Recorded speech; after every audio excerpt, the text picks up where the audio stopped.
Hello, everyone. This is Whitney Will from Starhearth Astrology, and I'm here today to talk about the Pisces full moon, which occurs on September 1st or September 2nd. If you are in Central or Eastern time, it's September 1st for Mountain and Pacific time. And if you're in other places around the world, thank you for listening. I'm sure you can calculate where it happens for you. So coming into this Pisces full moon, in the past, I've just been doing new moon videos. And part of the reason for that is that I was born at a new moon, and I feel a lot more kinship with the new moon. The full moon tends to pull me out of balance. And I'm sure some of you have that experience as well. So we'll wade into the energies of the full moon, knowing that it's a little bit more foreign. So, a Pisces full moon. I want to start with inviting you to remember, if you can, and it's great if you keep a journal, you can actually go back to this, but just kind of getting centered and going back to what was happening in your life around February 23rd, which was the date of the Pisces new moon. Because that energy may be what is culminating now. So, as an example, I was thinking about this approaching the Pisces full moon and remembering what was happening towards the end of February. And if you all remember, we were dealing with Mercury's retrograde through Pisces. And it's really difficult to make decisions in a clear-headed way when Mercury retrogrades through Pisces. Mercury in Pisces already does not think in a linear fashion. It's far more imaginative. There's a lot of songwriters that have Mercury in Pisces, but it's not analytical. So it can be really hard to make decisions, especially if you have a strong emphasis in your chart in Virgo, which is highly analytical. So, and then you can think back to where Pisces falls in your chart. So thinking about which house it occupies. For me, that house is my second house, which has to do with personal resources, material and otherwise. Having Pisces in the second house makes the sense of resources maybe not as material and a little bit more mysterious. And what was happening around that time for me was that I was deciding to quit my job.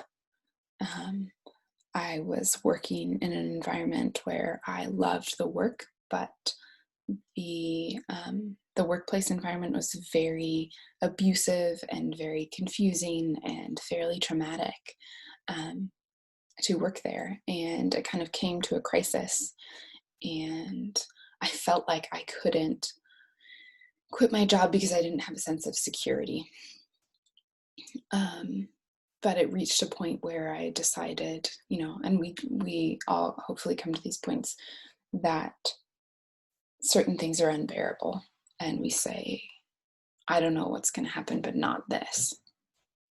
And so that was the decision that I made, and I quit my job. And then of course, right after that, COVID rose up and we went into lockdown a couple weeks later. I was in California at the point when I was in the Bay Area, actually, when the first stay-at-home order started. So then we've all been moving since then. But what has happened since then for me was that I have gotten that deeper sense of security, and that sense that there are resources, and that in terms of the The second house, kind of pull to be independent and to be fully kind of to be able to pay one's own way, which I often see, especially with moon in the second house. People tend to be really emphasize their ability to take care of themselves financially. And then with sun in the second house, there seems to be a little bit more work around self-esteem and feeling like you have a foundation. So feeling, like you have enough to support yourself and you have the resources to support yourself. So anyway, so that's just an example of maybe what might be happening. Something that started out towards the end of February in whichever house that occupies for you is kind of reaching a culmination. And we had Mercury in Pisces at that time being very unsure. Well, now we have Mercury in Virgo moving forward, exalted and in rulership, a very powerful Mercury ruling part of this lunation. So the sun is really empowered here because its ruler is so strong. And so hopefully this culmination is showing kind of the fruits of your labor. Now, the feeling of this lunation, which we access through the moon, might be a little bit different.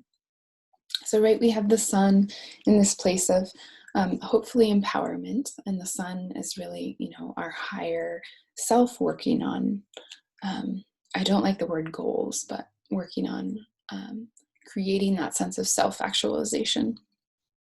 Now, the moon, like the undertow in the ocean, is going to pull in the opposite direction. So, right, just when the sun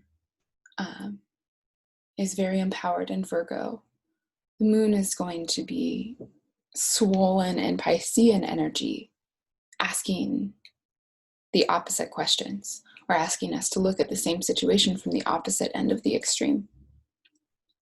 And the moon might hold a little bit more pessimism. So while the sun in Virgo wants to say, we can figure all of this out, the moon in Pisces is accessing the same information, perhaps through the emotional body or through the spiritual body, and maybe feeling more of the tragedy of the things that we're looking at from an emotional and a spiritual place.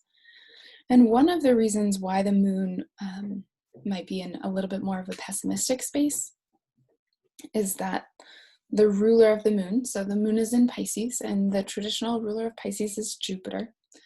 And Jupiter right now is in Capricorn in the sign of its fall until December. So Jupiter is struggling.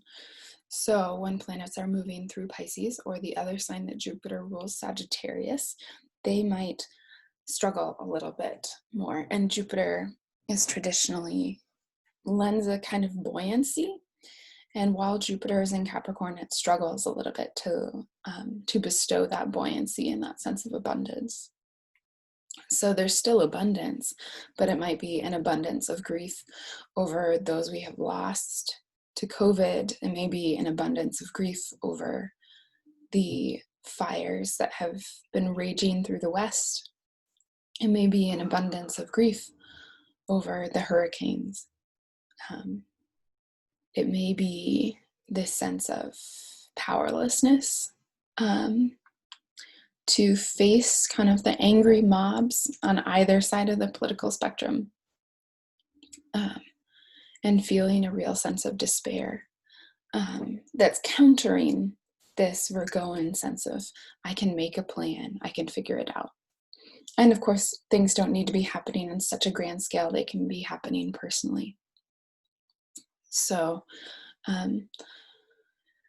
check in on people who have been experiencing grief in your life. Check in, make sure that they're okay, even if you are feeling okay through this lunation. You can always reach out and be that point to steady each other on. So now that I've spoken about kind of the full moon in general, I'm going to look at the specific chart of the moment when the moon reaches peak fullness and kind of talk through some of what's going on there. And then we'll kind of talk a little bit about what might be happening in the weeks following the full moon, as the full moon is kind of this energetic or emotional marker that sets the tones for the weeks until the new moon. So here's the chart of the exact moment of the full moon. It's set for where I live, in northeastern Idaho.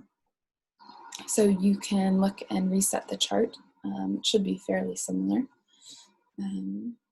But so where I am, the chart has 3 degrees of Gemini rising. So the chart itself is ruled by Mercury.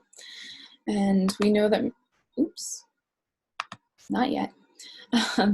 We know that Mercury is one of the rulers of this lunation because Mercury rules Virgo. It's also exalted in Virgo, so we have a really powerful mercurial energy. Mercurial energy can hold the archetype of the trickster, but also of the translator. So there may be things hidden, but there's also this this kind of shapeshifter or this nimbleness and the ability to navigate strange waters because you're so adaptable. So when I look at this chart,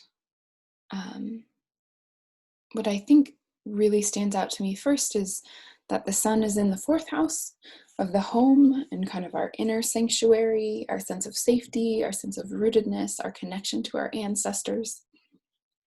And the moon is in the 10th house of the stage of our life, and I mean like theatrical stage, not phase. And so while the sun is kind of sorting out our foundations, the moon is pulling us out to our work in the world. So maybe the sun wants to say, I can organize my resources and I can stay safe in my home. And the moon says, but you have to respond to the world around that is calling out for your help, that is hurting and is calling out to you. Maybe the sun says, I need to take time, recenter, regroup, connect with the myth that I'm living. And the moon says, your spirit compels you to take action. So we have the tension between the 10th house, which is public, which is involved with legacy, which is involved a little bit more with action, and the 4th house, which keeps us feeling safe and grounded and connected. And the wisdom of the connection of these two is that they're both really involved in time. Obviously, all of the houses are involved in time, but the 4th house is kind of where we try and step out of time and enter a sense of inner time, whereas the 10th house is very chronologic, very public, very viewable, very in the moment, in this sense of time. And I think part of what COVID has done is change all of our sense of time, what we can plan for and what we can't, how the days move if you've been under lockdown or not, how the world feels so different in the 4th house in our homes versus in the 10th house.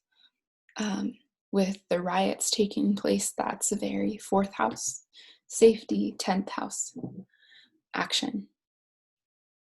And so you can feel those tensions between do I need to prepare? Do I need to take care of myself? Or do I need to take action? But the other thing to be mindful of is that Virgo and Pisces are essentially fairly gentle signs, right? And they're feminine and they're mutable. And so they are responding to what's happening around them. This isn't a full moon that with the sun in Aries. This is not a cardinal full moon. This is not about impetus to action. This is about receiving the context around you and then responding, right? Virgo is going to take stock of what it has, and then it's going to respond. Pisces is going to feel the truth of what's going on around it and then be part of it, right? Both Pisces and Virgo participate by being part.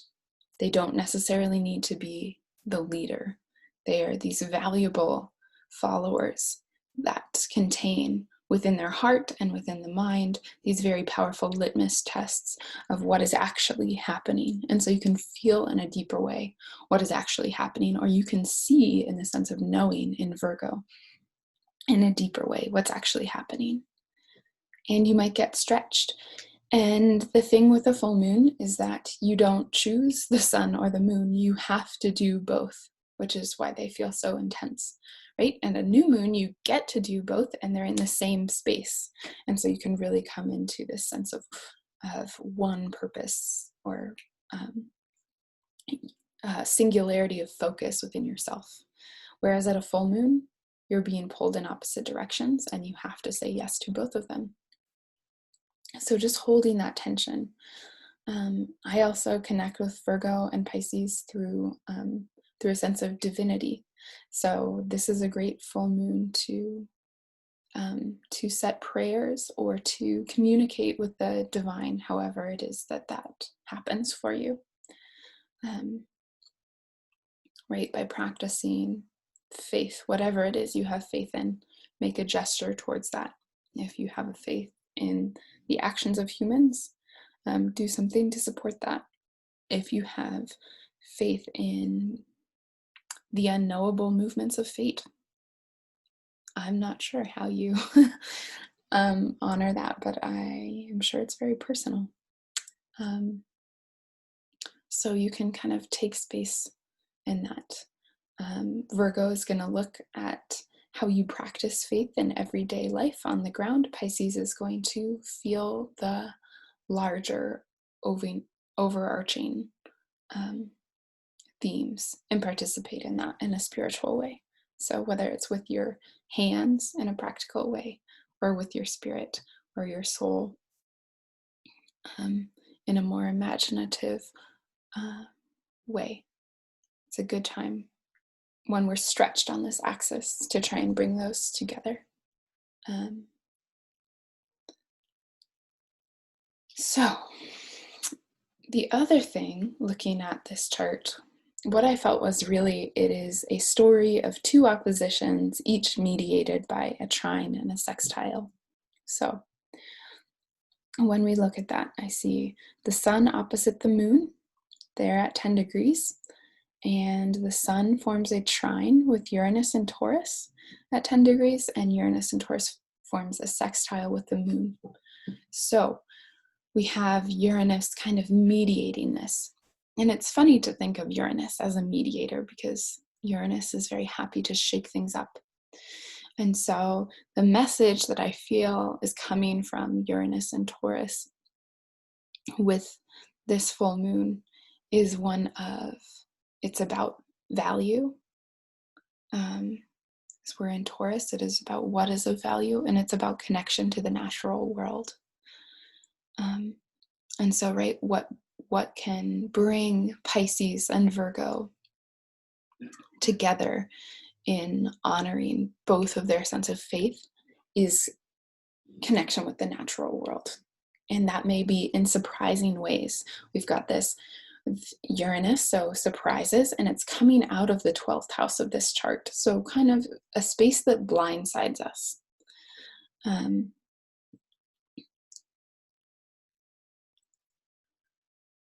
So,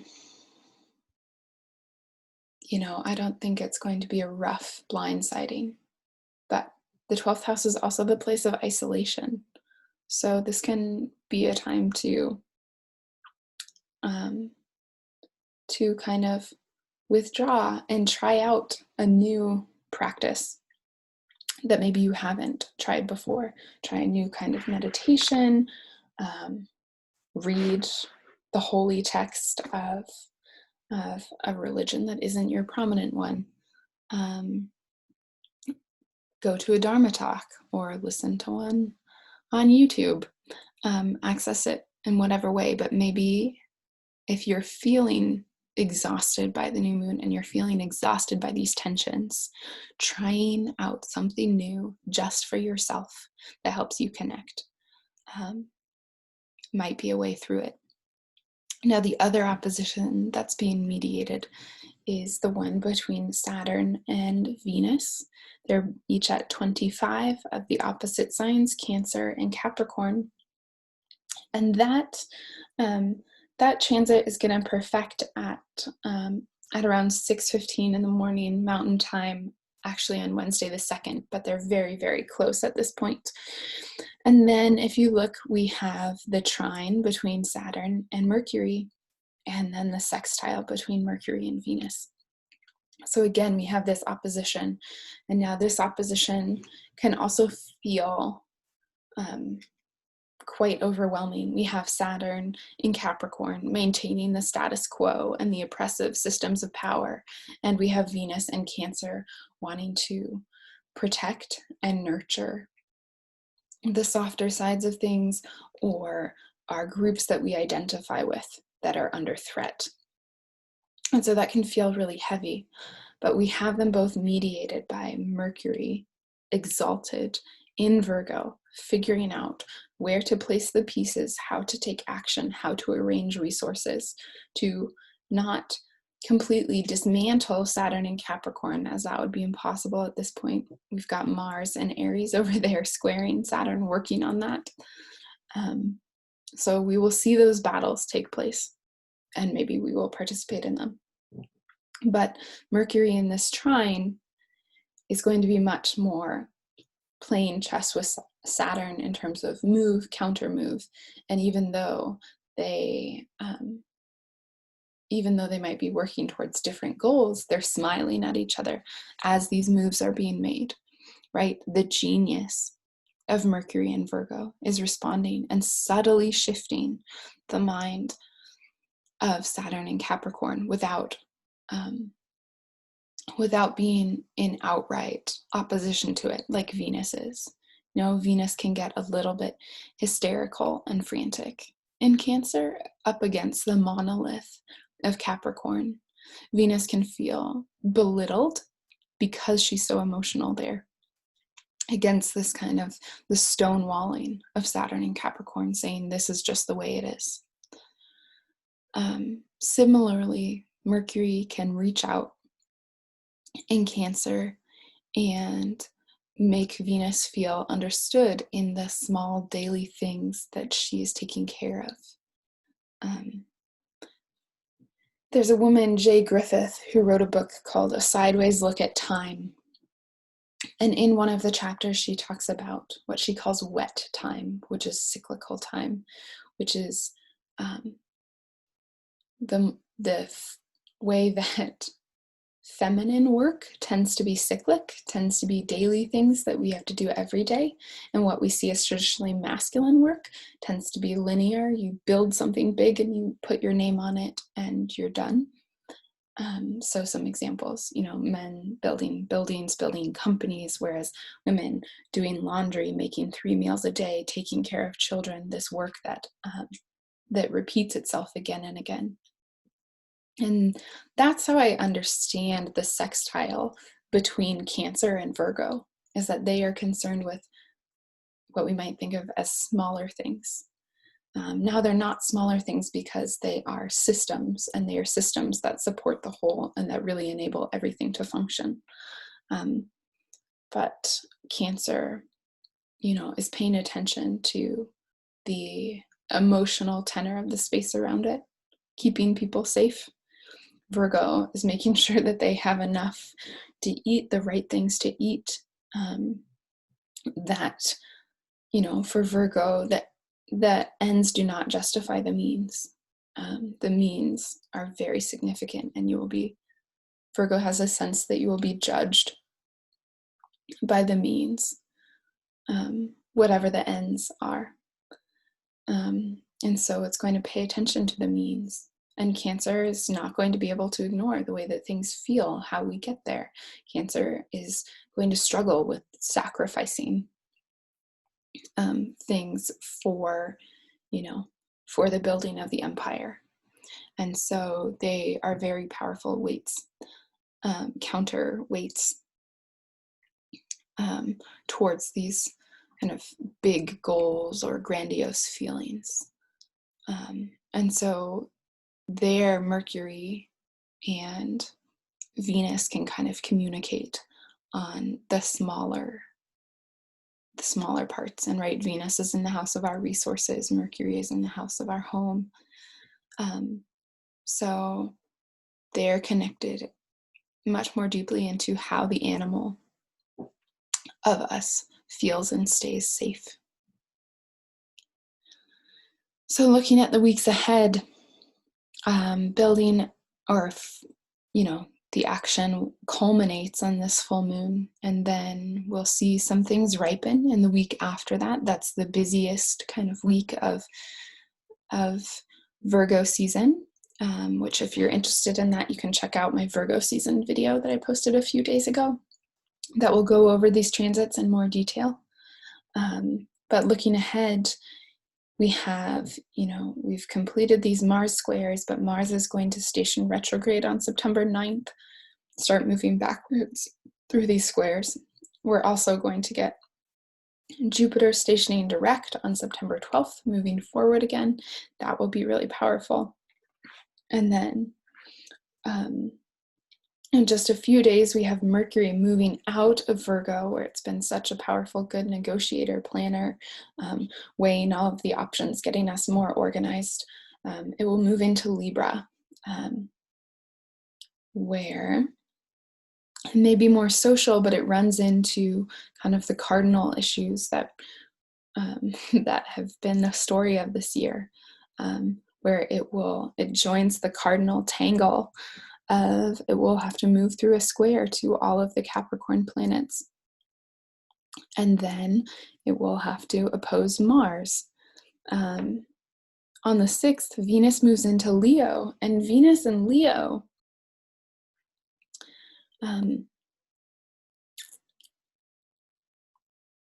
what happens to the goddess, right? She's a little bit, she's concerned with the hearth and with the family in Cancer and with the past, and a little bit more grief. What happens when she moves into Leo is that she becomes more regal and more proud. And she's a morning star, so she's impulsive and she's willful and she's angry when she doesn't get what she wants. So, and she'll start building towards a trine with Mars and Aries. And that will be really powerful when the lovers get into a trine. She's moving into a square over the next couple of days, but then in Leo, she will start moving towards that trine with Mars and Aries. And that will be a fierce battle cry. So she can get more haughty and she can get more proud. So just watch where that happens. I'll be back in a week or so with my thoughts on the Virgo new moon. If you enjoyed this video, please like it. Feel free to share it. Feel free to subscribe to my channel to keep getting these, and let me know what you think. Okay, I hope you have a good 2 weeks and a safe and fulfilling new moon.